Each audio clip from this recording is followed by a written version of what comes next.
Tuklasin ang mga bagong kaalamang magpapatalas sa ating isipan.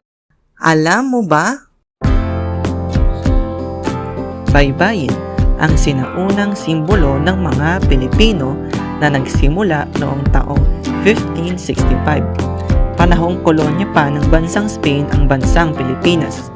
Ang pangalang baybayin ay mula sa salitang baybay na ang ibig sabihin sa Ingles ay to spell.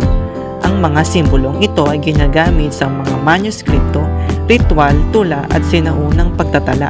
Karaniwang mga katutubong Pilipino ang gumagamit nito upang mapreserba nila ang kanilang kultura at maipasa ang kakayahan ng kanilang mga ninuno sa pamamagitan ng pagsulat ng mga simbolo o kaya naman pagpika sa mga panlalayong okasyon bilang paggalang na rin sa kanilang niriritwalan.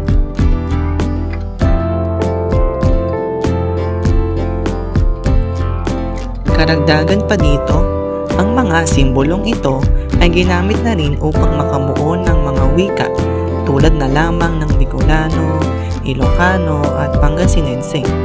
Ang pinagkaibahan ng alibata at baybayin.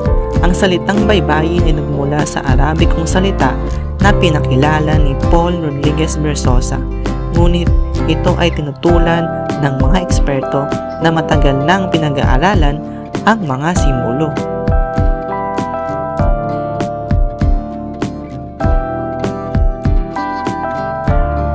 Ang tamang termino ay dapat baybayin sapagkat hindi naman ito hango sa dayuhang wika. Ang mga simbolong ito, pagkus ito ay galing sa sinaunang mga Pilipino na pinagyaman at pinaunlad. Ngayon, sa modernong panahon, ang mga simbolong ito ay hinihikayat na gamitin ulit upang mapreserba at makilala pa ng mga susunod na henerasyon ng mga Pilipino.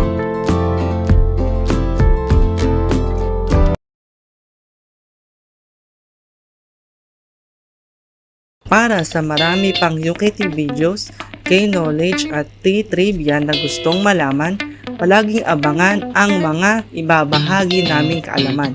Laging tandaan, tuklasin ang mga bagong kaalamang magpapatala sa ating isipan.